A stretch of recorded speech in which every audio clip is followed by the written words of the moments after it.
Here I am. Hi. Hello. Hello. How are you? Good. Tired, but good. How are you? Great. Always great. Love that. Yeah. And I'm especially great. Do you want to know why I'm especially great? Do you know what?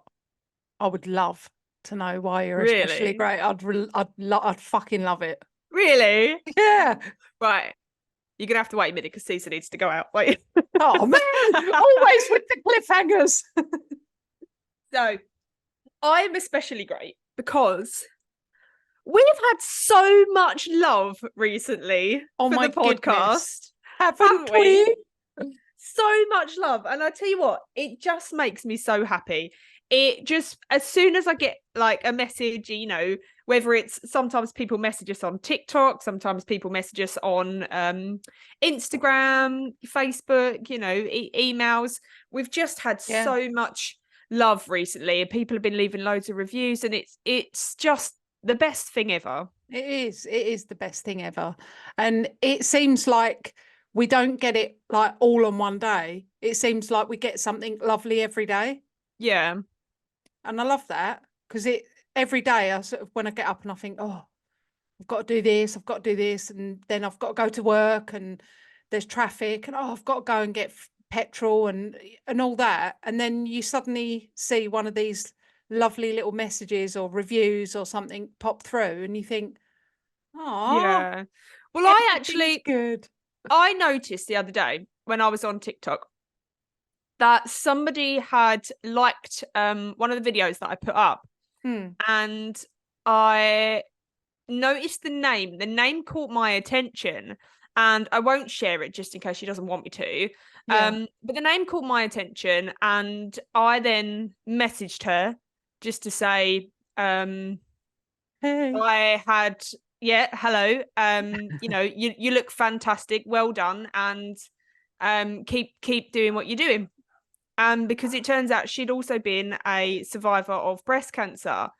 And we got chatting, and she said she listens to the podcast and she'd heard my story, and it was just so lovely talking to her. Yeah. And because unless we don't know who our listeners are unless they get in touch. So Yeah. to know that somebody had been through a very similar thing to me and experienced the same thing, and he's still experiencing the same things. We spoke about our health anxiety after our diagnosis, and it's just, I just wanted to say a massive thank you, and a shout out to that lovely lady, and keep being amazing. Yeah. No, it's so important. It's important to our listeners, it's important to us. And it's like we've created this lovely little family and we're Yeah, supporting each other. And, although I don't have a massive amount of time, I can always make time for people, absolutely. for our listeners. And Yeah. And we're here for you. yeah, and what's been even better is that pretty much most of the feedback says that they love our banter and our little nonsense bit at the beginning. Yeah. Because I know that when I'm listening to a podcast, and especially if I just tune in and I'm like, what on earth are they talking about? Yeah. They think they're so funny. And I generally skip past it and I'm like, until the story. But for people that generally listen to our chat and our nonsense, We thanks. appreciate you. Because we Yeah. just talk shit. Yeah. It's Yeah. not scripted. We No. have notes for our episode for the actual story so that we can put our facts down and everything. But we do like to chat shit, don't we? We do. Really, I know, it really. looks like we're really good at Yeah. People are loving our shit. it. Yeah. I have got a random blam for you, so let's go. Random blabs, go.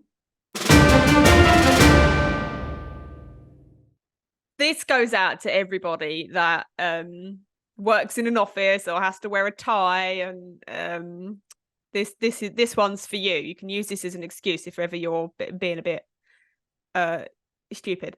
Wearing a tie can reduce blood flow to the brain by 7.5%. Oh.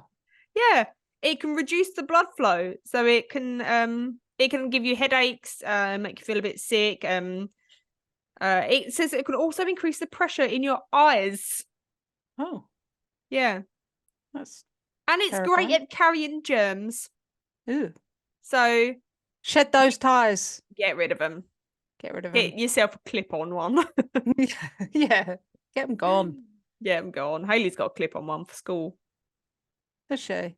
Yeah, which is funny actually, because when she was Hmm. in primary school, she had to wear a tie, and it was a proper tie. I had to do it for her every morning. Now she's in high school, she's got a clip-on one. What is the point? Stupid. Also, another fun fact for everybody. Hmm. This one's hilarious. Do you know what the fear of a long word is called? No. Right. It's a 36-letter word. Oh, for God's It's sake. called hippopotamonstrosiquipedale. And I feel like they've purposely put as many letters in there as they could, because anybody with a fear of long words is not going to want to know that they've got a fear of long words, because it's Yeah. such a long word. And if they have, they won't be able to tell anyone. No.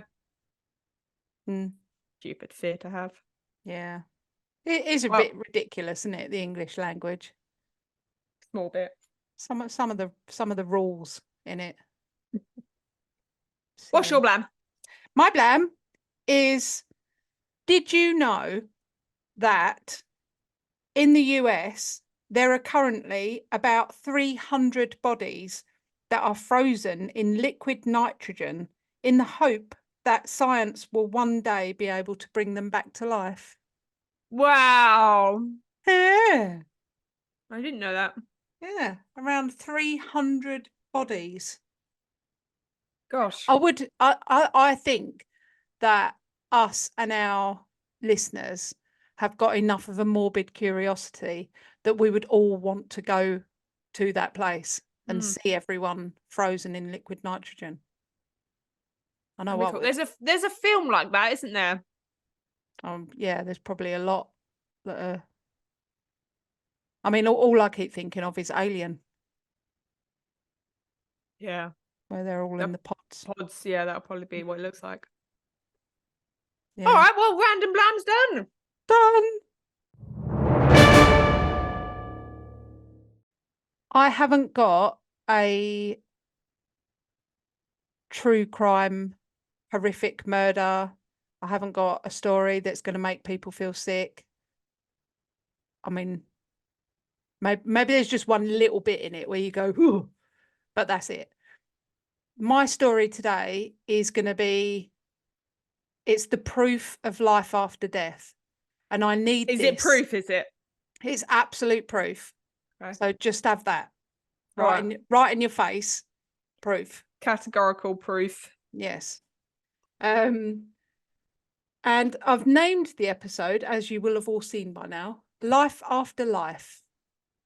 Because I've had a slightly difficult time coming to terms with the fact that I've lost my mum and dad, both of them in the last 7 years.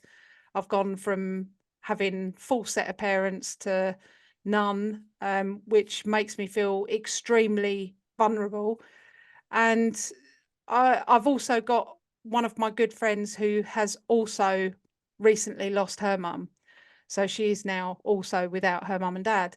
So we've been kind of talking about it a lot. And I've been, thinking and talking about all these stories that I've heard. And I'm saying, yeah, but they must still be around. They couldn't have, it's impossible that they could have just stopped. So there's been a lot of talk about, she was saying that she sees this little bird in her garden every day, and it just reminds her of her mum. And the one morning that she didn't see this same little bird in the garden, it kind of devastated her all over again, because she felt like it had been a sort of a second abandonment.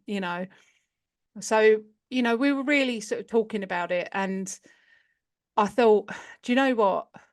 I'm sure I'm not the only one. I'm sure there's going to be plenty of our listeners who need something like this right now, or maybe to listen to in the future or something. But it's just something that I felt I really needed this week. So I thought I'm gonna go out in search of proof of life after life. So that is what I've done.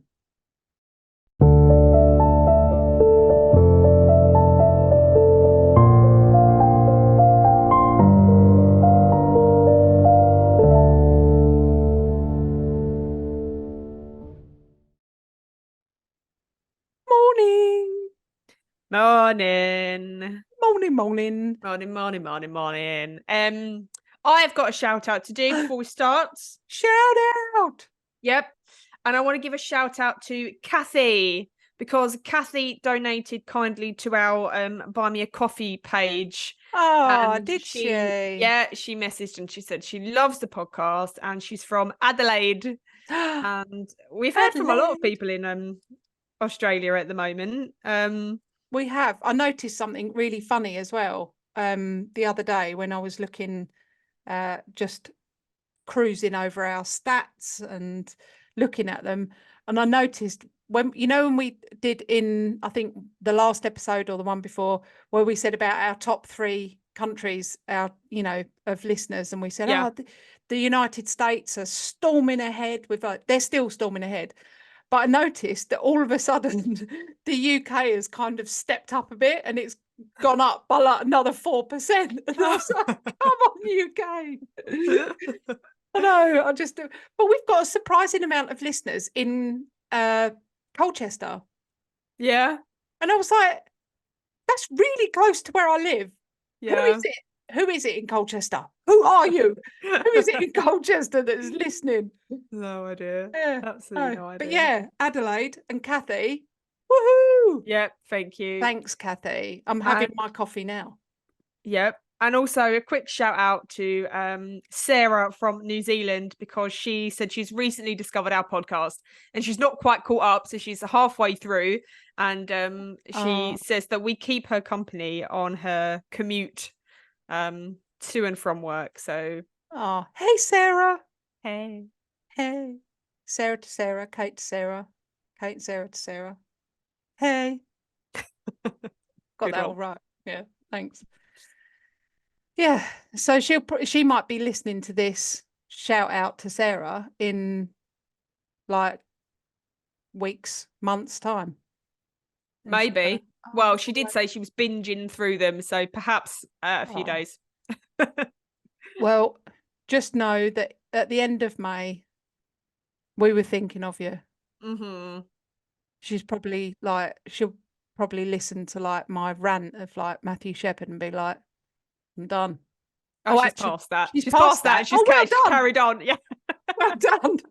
Well done. Yeah, continued on. Got past my rant. I'm sure there's more to come, but yeah, I'll try and blank them out after I've had them. So let's crack on with today's story, Life After Life. So it consists of 2 stories of, for me, proof of life after life. There's a lot more of these, but these were the 2 that really stood out to me because they were just so vivid. All my information has come from the people themselves, from interviews. So don't tell me I'm wrong. They are wrong. If you think I'm wrong, they're wrong. And they were there and you weren't, so neither was I. So the first story is Chuck. And his full name is Charles Marotta. And at this time that this happened, he was 47 years old. Chuck's life in Monmouth, New Jersey, had always been filled with the hum of engines and the roar of freedom. Growing up, he revelled in the vibrant summers and the thick, silencing snow of winter. Well, just what you're talking about, snow in America. Yep. So nice. Every new season was a new adventure. His childhood was a tapestry of happiness stitched together with moments of exploration and joy. At 17, his sense of adventure took a new turn when he bought his first motorbike, a red and white Daytona 500. You know the ones. Oh yeah, I know. All the time. From that day, Chuck was hooked on motorbikes. Unlike fair weather riders, me, who only venture out on sunny days, Chuck rode through it all. Rain, snow, fierce winds. His motorbike for him was more than a mode of transport. It was an extension of his soul. He was a true biker through and through. Over the years, his collection of bikes grew, each one a new thrill, each ride was a new story. He zipped through Monmouth and beyond. Fast cars intrigued him too, but his heart was always with motorbikes. They were his true love. In 2001, Chuck fulfilled a lifelong dream by purchasing his dream bike, which was a Harley Deuce. Beautiful. The bike was everything he'd ever wanted. He cherished every moment he spent on it. In June 2002, he was cruising east down Highway 537 or Route 537. With the wind whipping past him, he felt an unmatched freedom.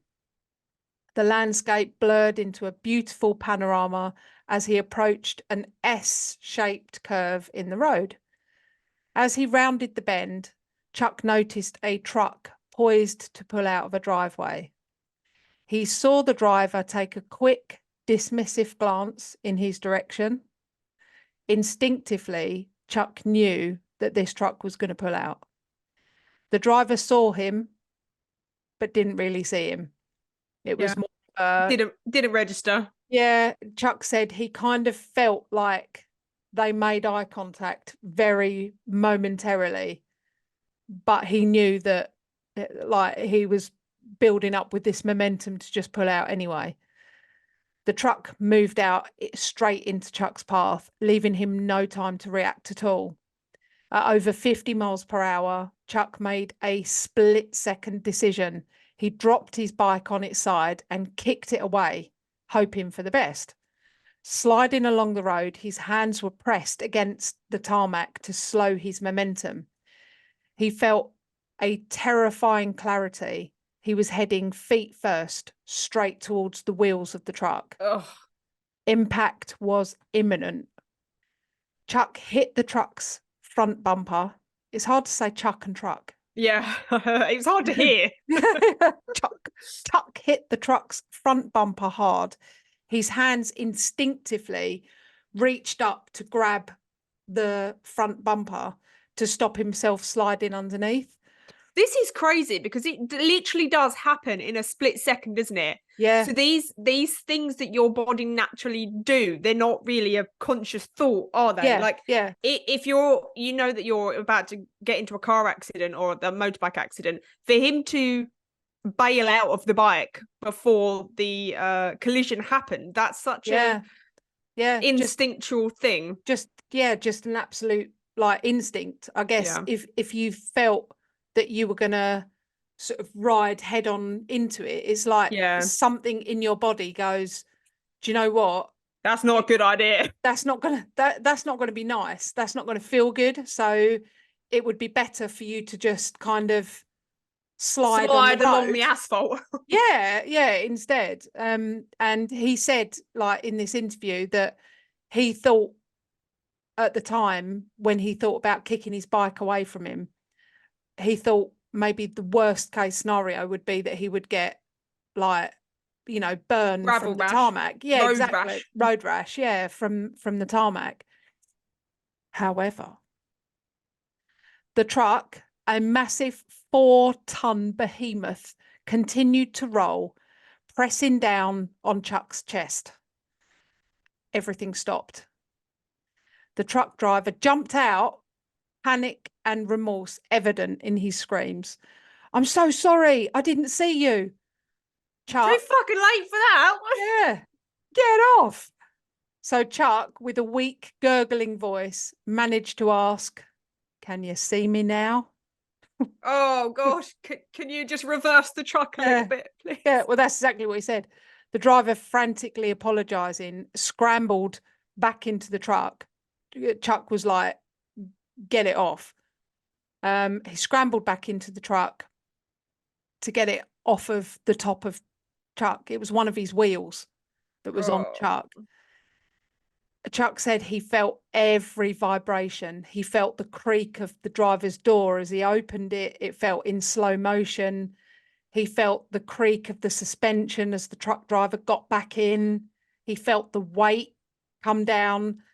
And he said, where was his adrenaline in this? Because that's the sort of shit that normally ceases all of those feelings. Well, he said he could feel the vibrations, but no pain. Yeah, he wasn't like writhing and screaming in pain, passing out with it. He just felt, he said he could feel every movement of the truck. He could feel the truck slightly moving when the wind was blowing against it. I guess, you know, when you have a surgery, but you're awake, but they numb the area. Yeah. So you can feel what they're doing, but it's not painful. You can feel when they tug stuff or Yeah. Yeah. It feels You know like what I mean? everyone's goes, it felt more like a pressure. Yeah. You're gonna feel a pressure. Yeah. Yeah. So yeah, Chuck was feeling the pressure. He was feeling the pressure. He felt it. As the truck slowly, he felt the tire moving off of him. He could feel everything, and then the pain kicked in, and he said it just instantly, it felt unbearable.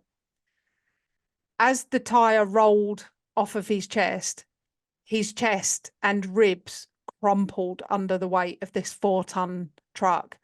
His right lung punctured and collapsed completely. His spleen ruptured, his pelvis shattered. Both lungs had collapsed, and Chuck, as he went to take a breath, realised nothing was happening. He could not breathe. There was just nothing.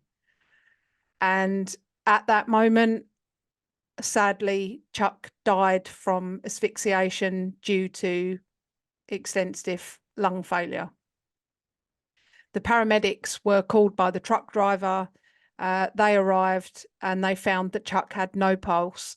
They worked tirelessly, inserting a chest drain in to relieve the pressure on his lungs, and they put an IV in and a breathing tube. They managed to hook him up to a ventilator, but Chuck was gone. How long did it take for the paramedics to get there? There's no definite immediate answer to that. Be longer than a few minutes, though. They said it was quick, but you know, yeah, at this point, I guess as the driver was, you know, as he rolled onto him, he jumped out of the truck and looked and was like, I'm so sorry, got back in, moved the truck. He was like on his phone saying, I need an ambulance, there's been an accident. In that moment of death, Chuck experienced an overwhelming sense of peace. He said, and when he starts, as soon as he starts talking about this, he's smiling. He's, you know, you can see this complete transformation. Yeah, he's just calm and he's happy. He said that he experienced an overwhelming sense of peace. All his worries melted away. He said it felt like nothing really mattered. You know, everything was trivial. He felt warm and a real comfort sensation. Chuck said that he stood up and he kind of wasn't really concerned about the accident and what just happened. And he said he noticed that about 40 feet from where the wreck had happened, he saw his mother and his grandmother, and they both looked young and beautiful. They were standing in a radiant, sunlit landscape. He said it felt just like the best feeling that you've ever felt. And he felt immense joy and elation at the sight of seeing his mother and his grandmother. Everything around him just felt amazing. And he said he started legging it to his mum and his grandmother. And he said he was taking these big, strong, long strides towards them. He was so happy. He said, I'd missed the cuddle from my mum, and I couldn't wait to just have that embrace all over again. And he said, I suddenly noticed the look on their faces, as they told him that he couldn't stay and it wasn't his time. Despite his protests, he felt himself being pulled backwards from like almost like from the back of his jacket, like someone was pulling him. And he said, as he felt a strong jerk backwards, he heard an echoey voice in the distance say, "We have a pulse." Back on Earth, the paramedics that had brought Chuck back to life were amazed. They loaded him into an ambulance and they rushed him to Jersey Shore Hospital. Unfortunately, his lungs collapsed again upon arrival and he was placed on life support and he was put into an induced coma. For 6 weeks, Chuck lay there in that state, his fate completely uncertain. When he finally woke up, he faced a long recovery. The next 18 months were grueling for Chuck, but he was determined and he'd been given this second chance and he knew he wasn't going to waste it. He returned to his beloved motorbikes and even treated himself to a sleek sports car. Every day he became more and more enthused with life, the feeling that he said of actual sort of irritation and anger because he just wanted to stay where he'd seen. And he had all these thoughts of this is incredible, you know, we've got nothing to fear with death, you know, this is a lovely place. He said the anger and the irritation started to melt away and he thought, all right, I'm just going to make the most of the time that I've got here. And then I know there's something amazing waiting for me on the other side. Reflecting on his near-death or actual death experience, Chuck said, and this is a quote from Chuck, "When I hear about people dying, I'm like, you lucky bastard, you're going home. For me, I don't believe in death anymore. I believe in life after life, which is ultimately the journey of everyone here on Earth." That is Chuck's story. Mm. Then the second story is Mike. And this happened to Mike when he was 16 years old. And this is his story of his much longer visit to the afterlife. Mike was the youngest of 3 brothers growing up in Beverly Hills, Illinois. The household was always alive with the sounds of sibling rivalry. Music. That's the hills. What did That's you the say? hills. The living room. The household. The house is alive with the sound of you. You can cut that out if you want. No, I'm leaving that shit in. Yeah, the hills outside were alive with the sound of music, but in the household, it was filled with the sounds of sibling rivalry and laughter, and also the hum of engines. You know, when you're watching an episode, sometimes they always whack in a musical, like Grey's Anatomy. They whacked in a musical episode, didn't they? To be honest, never seen it. One of my favourite episodes, but it was very controversial, but it's one of my favourite ones. Should we do a musical episode of the podcast? I think we just did. I mean, you'd be all right, but I wouldn't want to wish my singing on our listeners, and not unless we're wrapping up the podcast and doing our last episode. Yeah, that would be our last episode. Yeah, we'd be like, oh, subscribers gone from hundreds down to tens, down to. Why are our listeners this week at 0? Yeah, we haven't had a single listen, not even us. So yeah, so sorry about that, everyone. The household was well, it was alive with sounds. So Mike had a passion for cars. It was quite common to see him along with his dad, elbows deep in grease, working on various car projects. From a young age, Mike was captivated by cars. He spent countless hours in the garage with his dad. And the centerpiece of their efforts was a 1990 Mustang GT. I love a Mustang. The 1990 GT is not Mustang Sally. not one of my favourites. It was Mustang Mike. You change that. Mustang Mike. Each weekend, father and son would labour over this Mustang, bringing it closer to perfection with each passing month. The project was more than just a hobby. It was a bond that strengthened their relationship. In addition to his love of cars, Mike was a dedicated student at Groves High School. He was known for his hard work and commitment to getting good grades.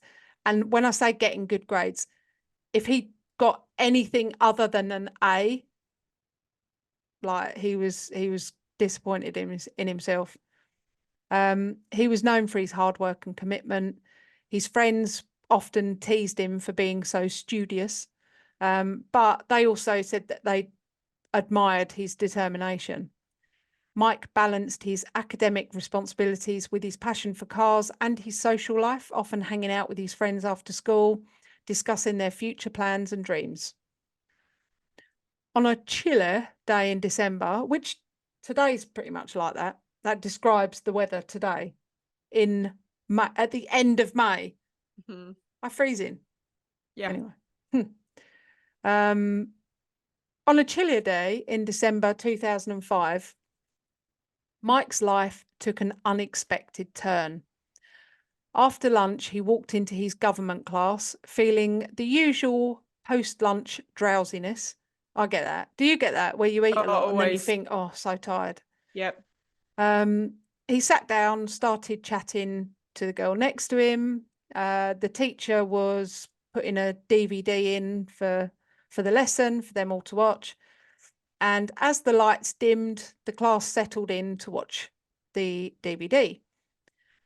Mike said he felt an overwhelming wave of exhaustion.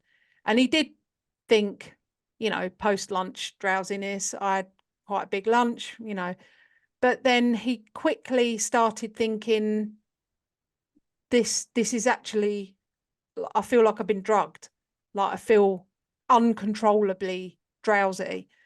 And he very quickly felt too tired to even be able to hold his body up in the seat. Within moments, Mike slumped out of his chair and fell onto the floor, unconscious. The class erupted into chaos as students and teachers rushed to Mike's aid. It quickly became apparent that this was no ordinary fainting spell. You see, Mike was having a sudden cardiac arrest. These events are rare, especially in young people, and the survival rate is frighteningly low. The school's administration quickly called 911, and Officer Miles, the police liaison officer, we don't have that in the UK, do we? We don't. We do have liaison officers. What, police? In schools? Yeah. Oh, not in school, no. Yeah. Well, No. Apparently they have a police liaison officer that's assigned to Groves High School. Wow. And he was alerted, and he was used to dealing with minor incidents at the school and assumed that this would be something similar.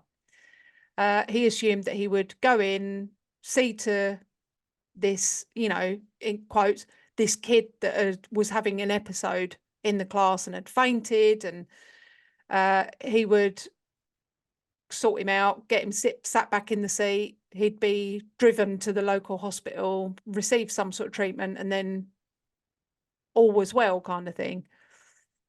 However, as he entered the classroom, he saw Mike lying lifeless on the floor. He realised that this was going to be something far more serious. Mike's breathing was shallow and his skin was clammy. Officer Miles knelt next to him and was calling his name, trying to get a response. Mike, can you hear me? Mike, he shouted. No response whatsoever. He grabbed his radio, urgently called for the paramedics to hurry up. This is something more serious. He said, we need immediate assistance. As he looked back down at Mike from making his radio call, he realised that Mike's breathing had stopped altogether. He felt for a pulse, and Mike's heart had stopped beating altogether. And at that point, he was clinically dead. While the world around his physical body was frantic, Mike experienced something completely different. He felt a sudden and profound sense of peace. The exhaustion that had overwhelmed him moments before he was gone was replaced with a feeling of warmth and contentment. He found himself standing, looking down at his own lifeless body on the classroom floor. He actually said, and this is a quote from Mike, "I looked down and I thought, there's a dead kid." But he said he didn't feel panic or anxiety. He just thought, wonder what's happened there then. Yeah. He said it was just bizarre. He felt no panic or upset or anything like that. He said that the whole scene just seemed surreal and distant.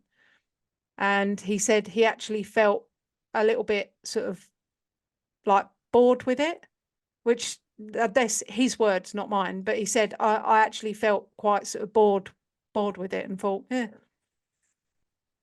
He watched as Officer Miles and other students were rallying around him. He saw Officer Miles trying to revive him. The paramedics arrived quickly and they set up a defibrillator. I can't say that word properly. Defibrillator. There you go.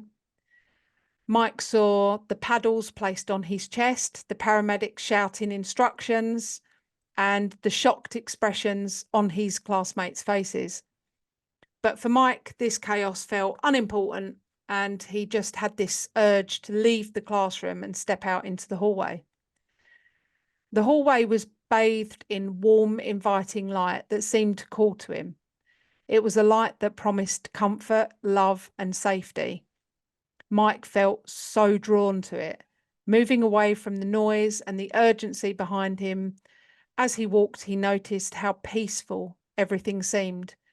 He walked along and glanced into the classrooms as he went, and he noticed he noticed that they were empty. And he remembers thinking how strange it was that these classrooms were just all empty.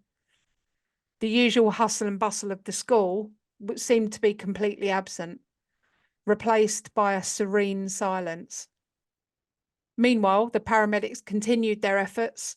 Mike had been without a heartbeat for over 4 minutes by this time, and the chances of revival were decreasing rapidly.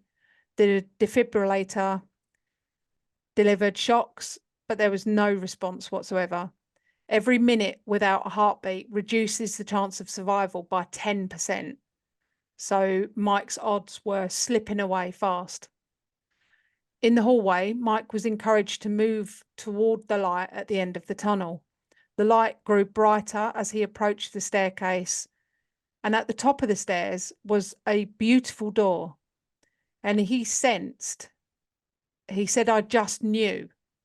I can't tell you how. I just knew that behind this door was the presence of all loved ones who had previously gone.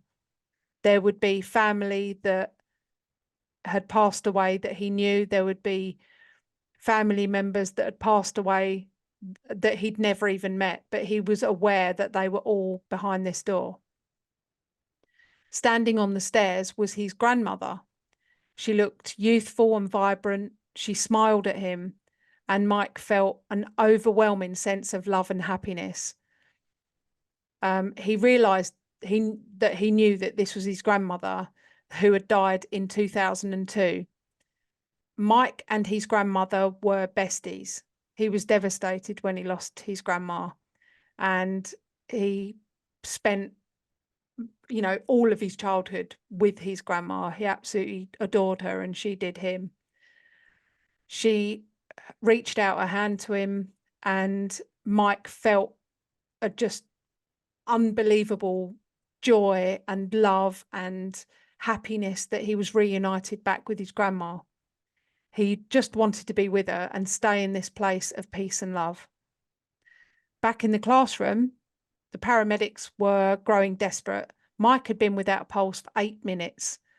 The ambulance had arrived. The team quickly prepared they prepared Mike to transport him to the hospital because nothing they were doing was working. Despite their efforts with CPR and the defibrillator, there was no sign of life, not even a tiny little blip. The reality of the situation was setting in for everyone present. They were convinced that Mike was not coming back from this. The school phoned Mike's parents and they said that they would meet them at the hospital. They were obviously filled with fear and uncertainty. When they got to the hospital, they saw their son being wheeled in on a gurney. A medic was straddling Mike, still continuing to perform CPR. The doctors continued their efforts, but Mike's heart showed no signs of restarting. His parents watched in agony, calling out his name and praying for a miracle. Back on the staircase, Mike's grandmother spoke to him. She said, "You have a choice, Mike. You can stay here with me in this place of peace, or you can go back to your body. There is still much that you have to do, but it will be difficult." She gave him a choice, and the decision for Mike felt monumental. He felt so torn. The light and the warmth were so inviting. It was where his grandma was that he'd missed so dearly. But he also felt a pull back to his life, to the unfinished business and the people who loved him. The medical team had been working on Mike for over 20 minutes by this point, when suddenly, against all odds, a pulse was detected. Faint? Yes. Mike's heart had started to beat again. He was placed in an induced coma and wrapped in a cooling blanket to minimize brain damage. His parents clung to each other, crying tears of relief and hope. Mike said that as he was making the decision, he felt like someone had got a grip on the back of his t-shirt and was pulling him back, back, back. And he felt that that was the right move. That was the way to go, to just go with the pulling sensation and go back to his family and friends. 7 days later, Mike woke up in the hospital, disorientated and confused. He had no memory of the last 3 years, and he believed that it was still 2002 and his grandma was still there. He had no memory of his grandma's death whatsoever. His family surrounded him, relieved but concerned about the level of amnesia that he'd obviously suffered. The doctors were baffled by his sudden cardiac arrest and could find no clear cause. To prevent any future incidents, as they had no idea what had caused it, they were worried that obviously it could happen again. They implanted something called an ICD, which is an implantable cardioverter defibrillator. And they put that in his chest. It shocks the heart, doesn't it? It Like does, immediately, yeah. So it picks up that if your heart suddenly stops beating, it will send its own shock to Yeah, restart I've it. seen it before, and it's actually a box, and I think it's quite visible in the chest. It's actually Yeah, like a yeah. big box So that sticks it's out under like, the yeah, skin. just in like a little pocket, Yeah. like right next to his heart. Yeah. On December 23rd, Mike was finally discharged from the hospital. His family celebrated by picking out a Christmas tree together, and they just wanted to cherish the time that they'd been given. Over the next 2 years, Mike's memories slowly returned piece by piece, and by the time he turned 18, he had regained all his memories and was living life to the fullest. Reflecting on his experience, Mike often said, "Now I prioritize everything that you can't really buy." He no longer focuses on superficial things like, turning up at school with the best car, looking the coolest. He said that he holds everything dear, like moments and time spent with the people that he really loves, because he knows that it's so momentary. Mike's story became a testament to human spirit, and for me personally, real proof of life after life. He cherished every moment with his family and friends, living each day as with a renewed sense of purpose and gratitude. His experience with death had transformed him, giving him an understanding of life's fragility and the importance of living authentically. And that is the end of that story. But the reason that there's two different reasons why I think that they are proof. One is because Chuck is just not, he's a proper biker dude. Yeah. Like, he's not one of these guys that's going to be like, oh, you know, I died and I saw angels. Mm-hmm. You know, he suffered after, you know, not only physically with his recovery, but he really suffered. He really wanted to die. Yeah. Because he wanted to go back. He was absolutely certain of it. And it wasn't till he had a bit of a sort of wake up call where he thought, yeah, do you know what? If my mum and my grandma are saying to me, it's not my time, then I'll just make the most of every day while I'm here. And then when it is my time, I'll be back with them soon enough. Mm-hmm. I don't need to make that decision. And for Mike, he's, you know, he talks about, when you see like interviews with him, he talks about the fact that he was aware of what people were there. And, you know, Officer Miles was one of the people that was saying there's absolutely no way that he could have known that. He was having compressions. We were blasting him with a defibrillator. I mean, he didn't say blasting, but he was clinically dead. He was laying on the floor in the classroom, and he knew who was standing outside in the hallway. He knew what people were outside. He knew that he saw them go out into the hall, get a defibrillator and take it into the class. He knew who had taken it in there. And everyone was saying there's no way that he could have known that, because he was dead at that point. And I don't know. I absolutely, I just don't doubt it. I really just don't. I actually covered the episode Life After Death, didn't I? Pam Reynolds. Pam Reynolds, yeah. Yeah. Where she had a very, very similar experience, you know, saw a family, and she could hear music that was being played that she had no business knowing, because she was actually wearing like earplugs and things while she was on the operating table. It's just so tricky for me, because I just believe something very different, and I don't want to refute it, because absolutely, I mean, if that is a thing, then great, that's absolutely great.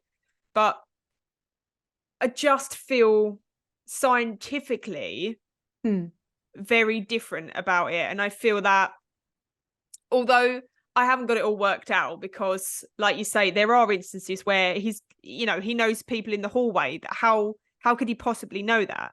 Yeah. But I believe that even if you are, you know, your heart stops and you stop breathing, that's the point that they pronounce you clinically dead. Okay. But who is to say that you are actually clinically dead and that your brain doesn't still work? Because at the point of death, your brain releases dopamine, you know, this euphoric feeling, and that you're overcome with peace, and nothing hurts anymore. And so your brain is active. Okay. And I feel like your brain creates this image, this imagination of a very peaceful, very happy place for you to go and for you to be, because otherwise, at the point of death, it's very scary and it's very lonely. Yeah. So to to hide like a that, to dream. mask that. Yeah, almost like a dream. Yeah, Yep. if we're gonna lay there, why lay there in a dark abyss? Yeah, Have a because dream, do if something. if they are doing chest compressions, that is pumping blood to your brain.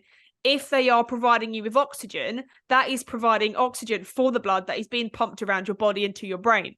So your brain is still going to be active, even though, for instance, Mark was dead for 20 minutes. Mike, what the boy, what was the boy's name? Mike, sorry. Even though he was dead for 20 minutes, during that time they continued to pump blood around his body and but it's continued to not provide pumping him it with oxygen. around. It's not pumping it around No, his body like a heartbeat. It's trying to like jerk your heart into like restarting again, isn't it? But it does pump it. So it does pump the blood to your brain. It might not pump it all the way to your extremities, but it would pump it, you know, from the heart to the brain. It would do that. So your brain is still going to be active. And I feel like it's producing this dreamlike state because it's so much more comforting than the reality. Yeah. But Possibly. again, like you say, how is he going to know who goes out? But also, I think auditory. Who's to say that when you are pronounced clinically dead, you know that you don't still take in all this information? Because that's true. They do say that your hearing is the last. I don't know how the they know last thing to go. the last thing to go. So maybe they are hearing someone saying, you know, Bob, go and get the defibrillator from the hall, and he's kind of taken that. I get that. My argument against science is we know that energy exists in different forms, doesn't it? Yep. We can't see energy. It's not visible. It's only the cause of that energy. You can't see the energy that moves my arm up and down, but you can see my arm. Yeah.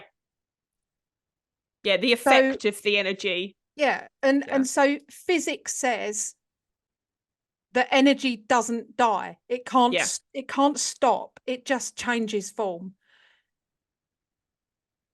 So where does our energy go? What does it change into then? If it doesn't die and it just changes form,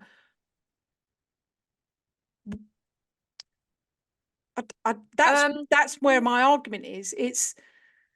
I think energy, to me, energy wouldn't transform into the form of a loved one. I feel like that's something that you interpret. Yeah, absolutely. I feel like you can absolutely feel energy when you walk into a room. You can feel someone's energy. You can pick up on, you know, you go into a house where something horrific has happened. You pick up on that energy. Yeah. So I know that energy obviously doesn't die and it lingers there.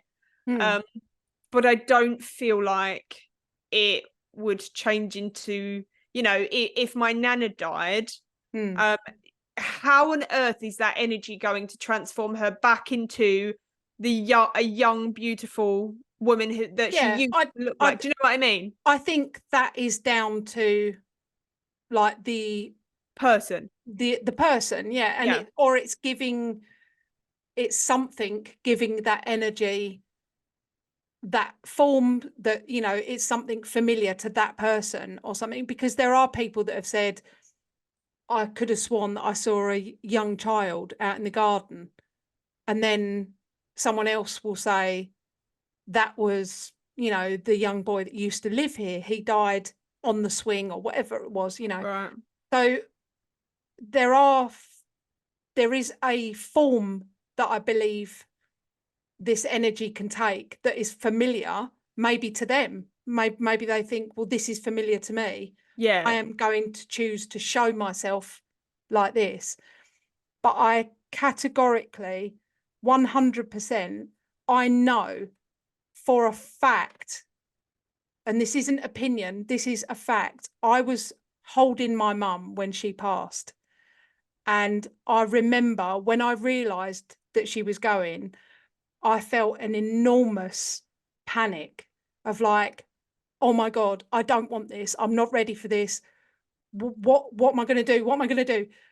I'm going to be the rest of my life without my mum. All of these things issued this enormous panic. And I was quickly sort of saying to mum, I love you, you know, don't worry, you can go. I love you. You know, all those things. And I felt this wave of panic, and I thought, oh my God, I'm going to die because I can't handle this. It was just such an intense feeling. And as my mum went, I felt this, it was like I don't know, a force, like an energy. I felt it go boom into me, and it hit me like a cloud, like someone sort of going boof with a big wave of it. And I suddenly felt stronger. I felt better. I suddenly thought, nope, I'll be all right. So I'm going to be sad, but I'm going to feel all right. And I felt that energy 100%. There is no doubt in my mind. I even turned to my sister and said, did you feel that? yeah. And she sort of looked at me and as if to say, you felt something as well, sort of thing, you know. And obviously then we were overtaken by sort of grief and that. But yeah, I think that that's fantastic, like for you to experience that. But I feel like the brain is so unexplored. The brain is so unexplored, and it's a fantastic thing. But its job is to enable us to survive. So when we are faced with a situation that is incredibly difficult, it does whatever it can to dampen those feelings that, like you said, I'm going to die. I can't handle this. So your brain has, you know, it's done whatever it needed to do to make sure that you as a person, you as a living organism, is going to survive this situation. And in terms of like energies and things like that, I think or what you said about the little boy, somebody's seen what they think is a little boy, and then they go to somebody and go, oh, I think I've just seen a little boy, and they kind of describe what it is, and they go, oh, that's the boy that used to live here. I think that because our brain needs to make sense of a situation, you kind of make things fit.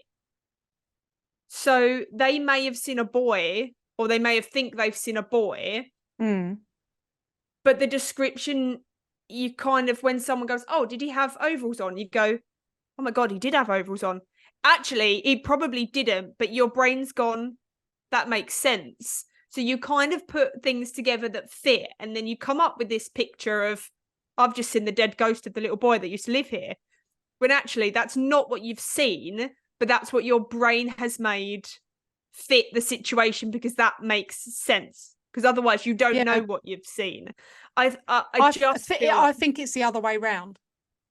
I think that maybe sometimes you think it's your brain making this fit because it makes sense. But I think sometimes by doing that, you can easily shut out the fact that in actual fact, it might not be your brain that's doing it. It might actually be the ghost of a boy standing there, and you're going, now, instead of being like confronted with something that you just cannot understand, because I think you're a very well thought out, logical person. I think your brain's like, yeah, but if you can't reason that out to 100% and it makes sense, then that theory is flawed. Yeah. Because although we don't know the extent of our brains and what they can do and why they do these things, we also don't know the extent of the afterlife. The afterlife and people's energy and things like that. And I mean, you told the story about, you know, the murder that was actually solved. Teresita Bassa. She solved her own murder, and it's like, so how's that? Exactly. How is exactly that? So that's why we do this podcast, isn't it? Because these things do not make sense to me, and they are so perplexing, because actually my brain tells me That can't be a thing. That logically, there is no way that a person's spirit or energy is going to take the form of them and enable someone to speak in that person's language. We are built up of particles and molecules and blood vessels and veins and whatever else. A spirit isn't anything. There's nothing there, so it can't be a thing. It can't be real. But actually, listening to these sorts of stories, not everybody can make this up. They both said that when they were pulled back, it felt like a tug on the back of their jacket. These they can't both have said the same thing and have felt that. No, and I tell you what, there are so many more. I've got a really good one, and they're so similar. Yeah, I've got a really good one about a woman that was underwater for half an hour. Oh, I think I'm. Oh, And it's such an incredible story. She was kayaking and got pinned. Oh yes, yeah, I have heard. And it's an incredible story, and it's so eye-opening. And it's just, for me, I can't explain it away. Yes, I can explain what I think happens. What I said about the brain and what I think the brain does, but actually, you cannot survive underwater for half an hour. But then again, who is to say that you can't survive underwater for half an hour? Based on science, it says you can't survive without oxygen. It does this to the brain, blah, blah, blah, blah, blah. But that's only because that's what we've explored. 100 years ago, they thought that you couldn't have a prosthetic limb, or, they thought that treating syphilis, you had to, you know what I mean? All these treatments have varied over the years. So what we know now, if a woman was horny, she was like deranged. She was like mental. Yeah. So what we know now isn't going to be what we know in 100 years' time. Yeah. And that it may be further explored, and we'd be able to understand why the brain, if the brain does these things, or actually if there is an afterlife, because in not one thing ticks all boxes, does it? No. It's so difficult, isn't it? Because you go backwards and forwards, but having lost my mum and had that experience,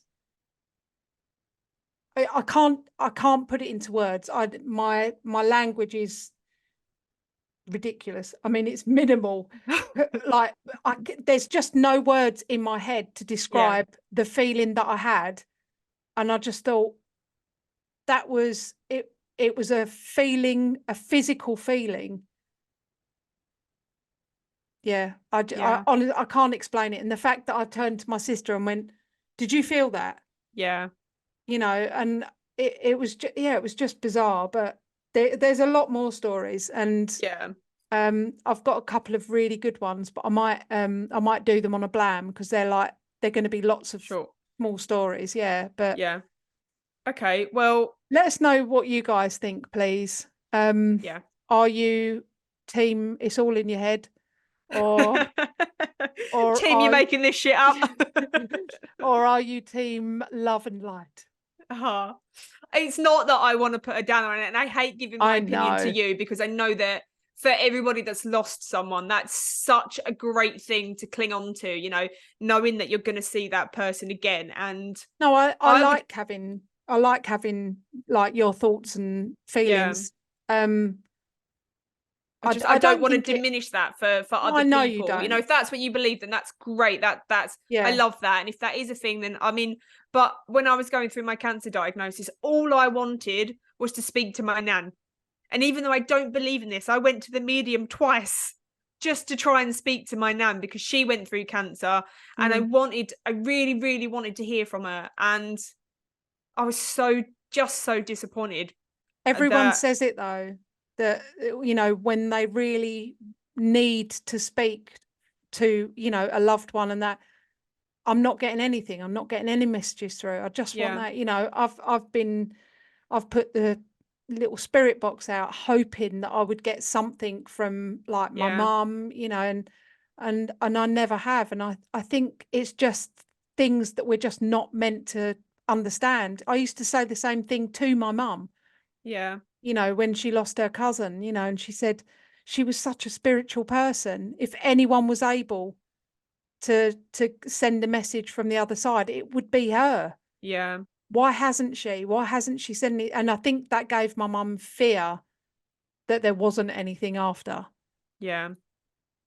But I just don't feel like that. I just don't. And I think when I hear these stories, I think It's further proof I get for that. you. Yeah. I get that, you know, but it doesn't mean that my mind's made up and I'm done with sort of looking into it, because I'm definitely not. But I think if you don't believe in, you know, ghosts and spirits and hauntings necessarily and things like that, then I think at some point we need to put you to the test. And Yeah, absolutely. I think I don't believe in these things because I've never experienced it. all right, well, You know, I'll tell you at the same time that I tell our listeners, I've got a challenge set for Sarah that I would like us to do soon. okay. And there is a hotel. I'm not going to disclose where, Okay. but it's very, very close to me. Right. And it's supposed to be one of the most haunted places in the UK. Are we gonna And stay there? one room in particular, I think we should pack up our laptop, pack up our microphones. I'll book us in and we'll stay up all night Okay. and we'll just see what shit happens. Yeah, I And love that. I love that for us. I tell you what, I think we should record the whole thing and we'll Okay. just edit out, you Yeah. know, because at some point I'm going to accidentally fall asleep. What? So you'll be like, oh my God, did you hear that? And I'll be like, what? Yeah. Yeah. Yeah. All So right. I think we should do that. So I challenge you to an all-nighter at this local hotel. Oh God, that sounds horrendous. Sorry, Josie. Sorry, Claire. I didn't mean it like that. I'm not saying let's do an all-nighter. We'll stay up all night. We'll get Yep. some snacks, Like snacks. get lots of snacks, and We'll get some, you know, like the put cat our shit on balls record. and ghost hunting stuff, Yes. sensors and things. Yeah. Get some torches. Twisty Yeah. torches that always turn on. Yeah. Yeah, we'll get some torches. I'll take my my proper camera with the tripod so that we can put that up. All right. Get some laser lights. I don't know why, but you know, let's just do it. Yeah. All right, So cool. that's challenge. All right, thank you. Well, I've loved Cool. this episode. Oh, It's good. very, yeah. I feel like we needed to do one like this because we've all been murder and stuff recently. So I've Yes. absolutely loved that. But yeah, Cool. get in touch, message us. You know, Yeah, let us know know. what your thoughts are. Yeah, let us know if you're on the dark side with Sarah, or you know, if you're sensible and spiritual. Cool. Thanks, All right, guys. we'll see you next time. See you next time. Bye. Bye. If you have enjoyed listening to our episodes, make sure you rate us and leave us a review on whatever platform you are listening. We absolutely love hearing from you guys. So you can also help support our show by donating to our Buy Me a Coffee link. We will make sure that you get a massive shout out and a big thank you in our next week's episode. You can also follow us on social media at Perplexed Podcasts. We're on Facebook, Instagram, and if you want to see more videos and blooper reels, subscribe to our TikTok and YouTube channels. You can also email us your stories at perplexedpodcasts@gmail.com. And you can find all the relevant links in the episode descriptions. Thanks for listening. Bye. Bye.